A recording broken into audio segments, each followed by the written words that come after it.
Let's have a quick discussion here about some mistakes that you may make when you learn how to fish, or maybe mistakes you still make to this day. Stuff I still do, I know that for a fact. I'm D.W. Verts, Hickbilly Outdoors. We're here at the creek, and we're going to talk about mistakes and ways to get around some of these things.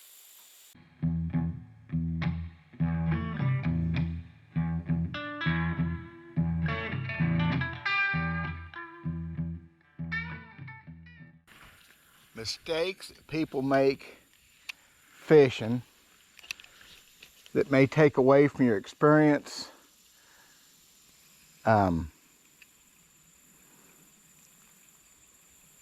May make it harder to catch fish, things like that.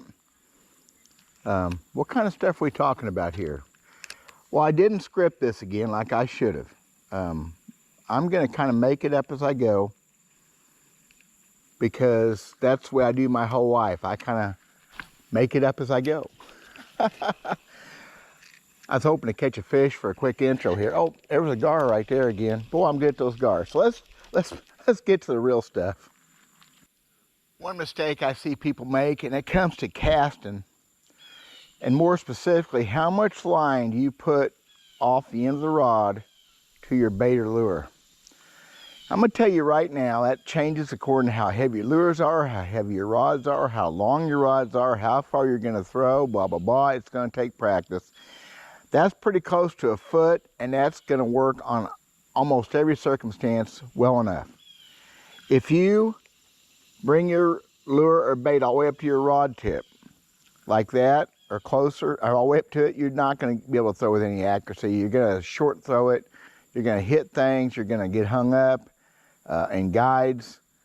And if you start going extra long, you know, like 3 foot, same thing. It's not going to work. You're going to be hooking yourself in the ear or the head. And trust me, that ear and head stuff doesn't work. That is hard on you. Okay, we need putting the hooks in the fish. Another problem I see it all the time, and this is not just beginning fishermen. This is something everybody seems to want to do, and that is throw too far. Folks, I'll tell you what, learn how to catch fish close before you learn how to try to catch them a long ways away.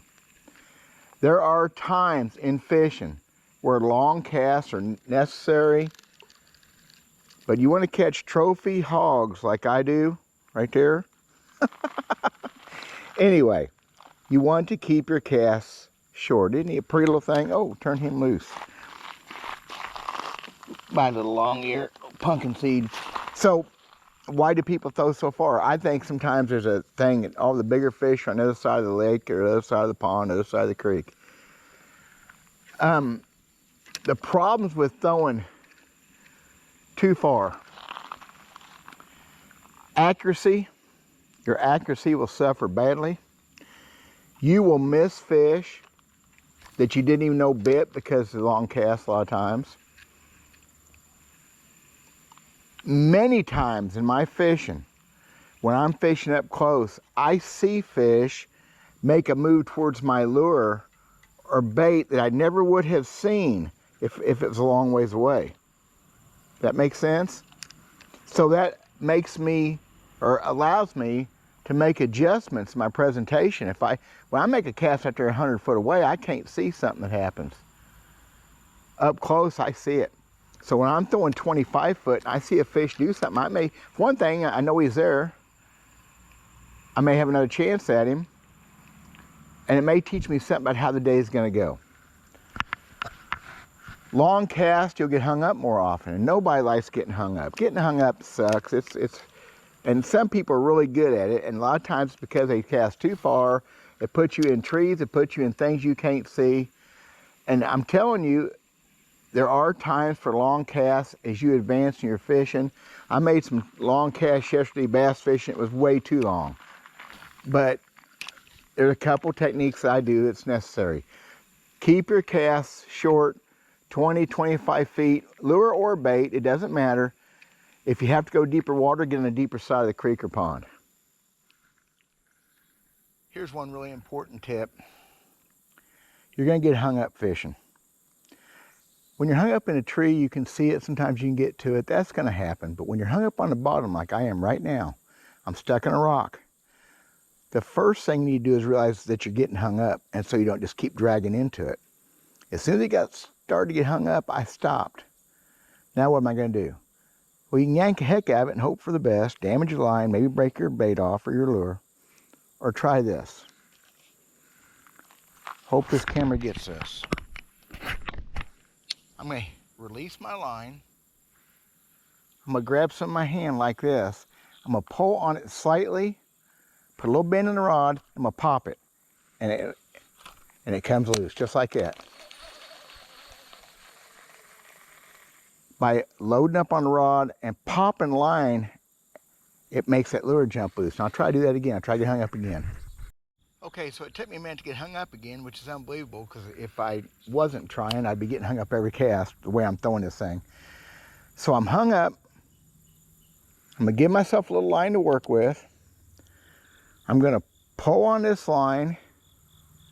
I'm going to lift up on the rod tip, and I'm going to snap it and throw a little slack at it. It didn't get the first time. Do it again. If it doesn't work, do it a little more aggressively, like that. See it come loose. So that's the way you do that. Now, if you're hung up, and this is a good rock, I've been hung up in it several times now for this video, and you cannot pop it loose, try getting at a different angle from it. Just gently, and be gentle. And sometimes just get another angle. Sometimes it'll pull right loose. It didn't this time, so I'll pop that line. Still nothing. I'm gonna go a little bit further down.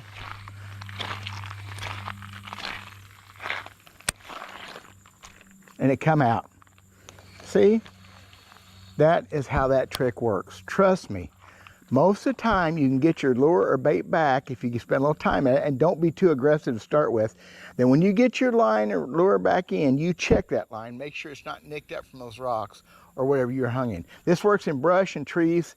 It works in some grass situations. Just take your time, learn how to do that bow and arrow pop.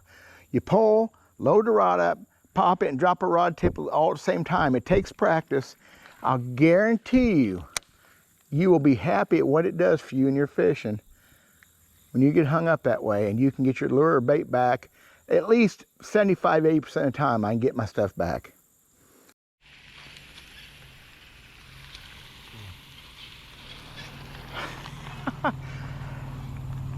I just made that man nervous. I don't think he knows what YouTube videos are. I told him I was shooting a video. I don't think he likes me up here talking to myself. Of course, I'll tell you another trick. Most people use too heavy a line for a situation. I know you don't want to break off lures and baits. I know you don't want to lose fish. But I am telling you, 10-pound test line, in 80% of situations most people will be in, if you use a proper rod and you use your drag, that's all you need to have. Let's talk about drag. What a drag does on a reel indicates how hard it is to pull the line off. We don't want it to be too hard because a fish could break that line. This rod and reel I've been fishing with the last few videos, a light, little bitty light, not a heavy rod. It's the lightest rod I fish with. Light action, 5.5 footer with 4-pound line. A 4-pound line is not very heavy. So how do we set the drag to where we know we're going to be? The drag adjusts on this reel on the very front. You crank it clockwise, tightens the drag. Counterclockwise loosens it. Pretty simple. Other reels have star drags on the side, on the handle. You tighten them clockwise, back them off counterclockwise. And some old spinning reels have the drag on the back, which I always like those too.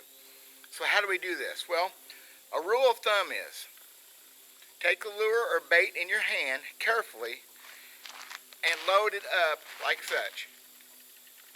Okay? When you got a pretty good pull on that, you really want that drag to be letting go a little bit of line. So I'll let that off a little bit. And it's starting to give. See? I'll show what it's like when he really gives. Ready? Hear it? That's too light. That's a good rule of thumb. That's a good place to start. Of course, the heavier line you fish, the more drag you can run. But it's also what kind of fish you're fishing for. So be sure and set your drags before you start fishing. And like for me the other day, I was out here and I caught a fish, a decent bass. He started pulling. I reached down and let off the drag a little bit, just a little bit. I forgot to tighten it before the next fish bit. I had no drag and he got away. I don't use drags very often. On my bass fishing, my casting rods, I don't use a drag at all. That's an advanced technique. On these spinning reels, I use my drags. You can also, and it takes a little practice, you can flip your anti-reverse off and you can back reel to a fish. That also takes practice, kind of advanced. Set your drags. You'll be happy, I promise. This neck tip is going to seem kind of silly possibly, but boy, I don't know what makes this happen. But if you have crud get on your lure, moss and grass, sticks, whatever, take the time to clean it off. I don't know why, but I'm fairly certain over the years I've proved to myself that fish don't bite with crap on your hook. Bait hook, anything, if got mosses on it and stuff's hanging off your hooks, the fish don't bite as well. Maybe because real baits, real lures don't, real lures, things that live in the water that fish eat generally don't have moss hanging off of them. The next tip is something I see people do a lot.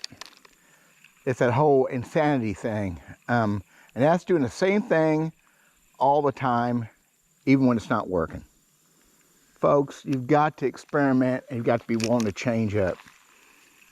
If you're fishing a lure, change lures, change colors if you're not catching fish. Speed up, slow down. Baits, change depth you fish.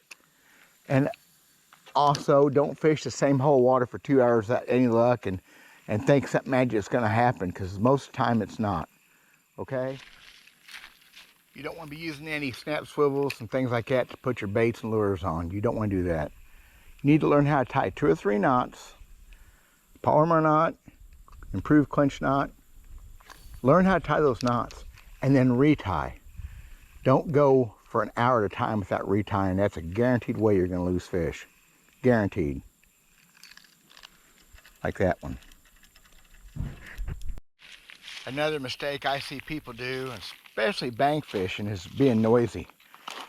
Them fish hear everything I'm doing right now in this gravel. You can't help it. Now I can walk quieter and slower. Even boat fishermen are too noisy, dropping things and clunking around. And folks, you can't do that. These things we're after are wild animals, and they are very in tune with their environment, with what's going on. And they know you're there. You've got to get them calm, get them used to your presence, or try to make sure you sneak up on them as much as possible to start with. One of my earlier videos, I showed fishing these spinners like I'm throwing a rooster tail. And I said how they'll twist the line. One trick is when you get this thing back in, sit there and let it spin between the casts, just so that see how it's spinning? That's twisted up line. If you don't do that once in a while, it'll make a snarled up mess. You don't want that. So every retrieve, when you're done, I'll show you again right here. Crank it in, fish are following it, and pick it up and let it spin just for a few seconds and let it get some of that twist out. Yeah, if you want to catch giant fish like I catch, massive monster fish like I'm catching here, you need to pay attention to these special rules, because not everybody can do this. It takes a lot of practice to get good. Oh, and by the way, whenever you go fishing, carry a pair of needle nose with you. Since this is a casting rod, 10-pound line, medium light rod, and this is an 1/8 ounce head with a little tube on it. Pretty light for casting tackle. I've done this my whole life. I can do that. However, a spinning rod, open face, or a spin cast push button reel will do a better job for lighter lures and baits until you get to be more proficient.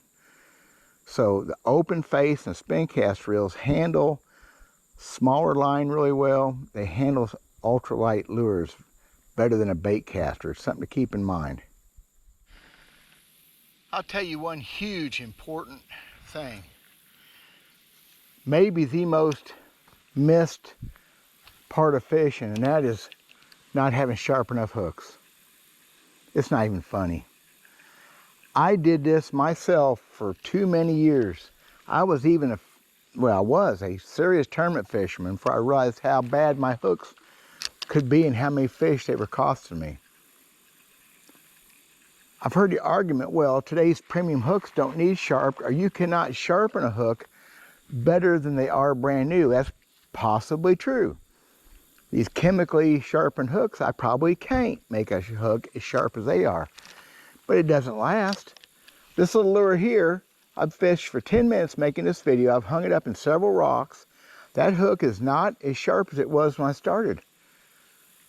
When I'm seriously fishing and fishing lure spits like this, I'll sharpen my hooks as I go throughout the day. If you're starting off a day with a brand new hook and you never get hung up on anything, maybe you're okay. Bait fishing's the same. I have heard it said, well, buy premium hooks, buy better hooks. It don't matter if you're fishing with them very much. All hooks are going to be duller after you fish a while than they start out. Now, if you can afford to change hooks every time you go on lures and bait, if you can afford to do that, good for you. I can't. So there's all kinds of videos, I'm sure, on how to sharpen hooks. I use just a file. It's easy to do. And when I'm seriously fishing, not so much mess around here at the creek, I'm going to check my hooks. All the stories I could tell about fish I lost and where I had fish get away from me and because of sharp dull hooks, and the times I did good and caught fish I probably shouldn't have caught because I had extra sharp hooks. I talked about drags just now, made me realize too, one thing, people are horrible about changing line often enough. You have to have good fishing line. There's no point being out here. Lines can be fairly reasonable price. Like I said, that Trilene Big Game monofilament, it's a great line. It comes from, I think, 8-pound test up to 50. It's good line. You can afford to change it. You can't afford not to change your line fairly regular. Even the braid guys, where you flip around and run it backwards, there's all kinds of tricks there, but you've got to change line. The more frequently you fish, the more you need to. But if line sits on a rod and reel in your garage for a year in the summertime and it goes bad, change your line. Here's one for y'all. When you're done fishing for the day or to move to another spot, never put your hook through the eye of the guide itself. That can damage it. Put it through the foot below, or most rods have a hook keeper. A lot of rods do.